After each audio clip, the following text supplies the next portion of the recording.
Hello, আসসালামু আলাইকুম। Welcome back my channel Tabassum's diary. আজকে আমি আপনাদের জন্য রেসিপি নিয়ে এসেছি বিফ তেহেরি। ঘরে বসে চটজলদি কিভাবে বিফ তেহেরি বানাবেন তা আজ আমি শেয়ার করব, তাই ভিডিওটি শেষ পর্যন্ত দেখুন স্কিপ না করে। প্রথমে মাংস মিডিয়াম কুচি করে তেহেরির জন্য কেটে ধুয়ে রাখতে হবে। ধুয়ে রাখা মাংসে পর্যাপ্ত পরিমাণে পেঁয়াজ দিবেন। পেঁয়াজ হচ্ছে কিন্তু সাধারণত গরুর মাংসের স্বাদটা বেশি বাড়ায়। এরপর মাংস সিদ্ধ হওয়ার জন্য আমরা আদা বাটা রসুন বাটা ব্যবহার করেছি। পেঁয়াজ আর আদা বাটা রসুন বাটা মাংসের পরিমাণের উপর ভিত্তি করে দিবেন। পেঁয়াজ যত বেশি হয় তত একটু বেশি মাংসের স্বাদ হয়।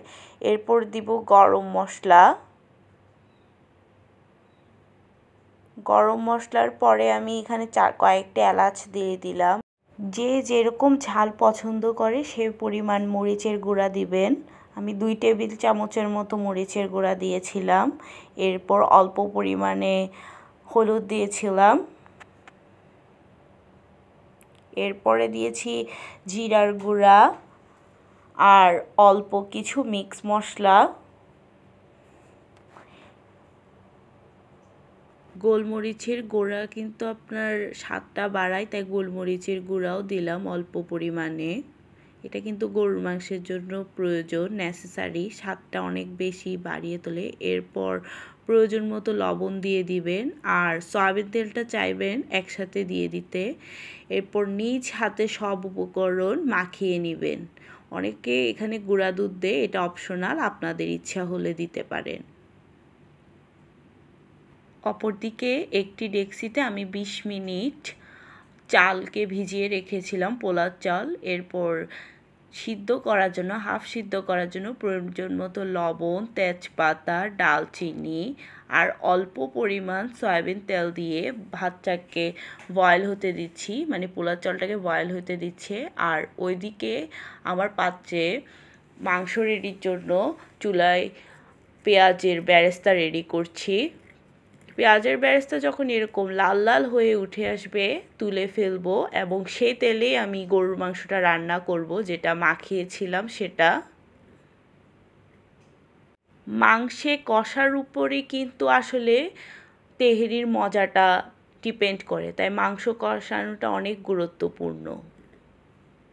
এদিকে আমার চুলায় ভাতও হয়ে গিয়েছে আর এদিকে আমার মাংসটাও এখন সিদ্ধ হয়ে গিয়েছে। মাংসটা সিদ্ধ হতে আমার প্রায় 40 মিনিটের মতো লেগেছে পুরা কুক হতে।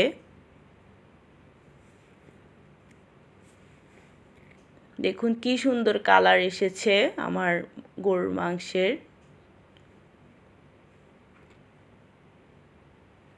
এরকম যখন কনসিস্টেন্সি আসবে সেই সময় আমি আলু দিচ্ছি আর মরিচ দিচ্ছি আর ধনিয়া পাতা দিচ্ছি।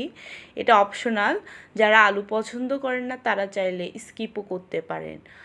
আর একদিকে তুলে রাখা আমার যে হাফ সিদ্ধ করা ভাতটা আছে সে ভাতটাও দিয়ে দিলাম উপরে, আর উপরে বেরেস্তা আর কিশমিশ দিয়ে ভালোভাবে ভাতটা নাড়ালাম, সব উপকরণ একসাথে মিক্স করলাম। আমার একটু দুর্ভাগ্যক্রমত একটা ভিডিও স্কিপ হয়ে গেছে, তাই 10-15 মিনিট পর রেখে ভাতকে দেখুন কি সুন্দর তৈরি হয়ে গিয়েছে আমার তেহেরি। কি সুন্দর কালার এসেছে দেখুন, অনেক সুন্দর হয়েছে, মাশাল্লাহ মাশাল্লাহ। তো আজ ছিল এতটুকুই আমার তেহেরির রেসিপি। যদি আমার ভিডিও ভালো লেগে থাকে তাহলে like, comment, share and subscribe please. নতুন নতুন রেসিপি পেতে তাবাসসুমস ডায়েরির সাথে থাকুন। আর আপনারা কী ধরনের রেসিপি চান তা অবশ্যই আমাকে কমেন্ট বক্সে জানাবেন আর আমার জন্য দোয়া করবেন। আসসালামু আলাইকুম।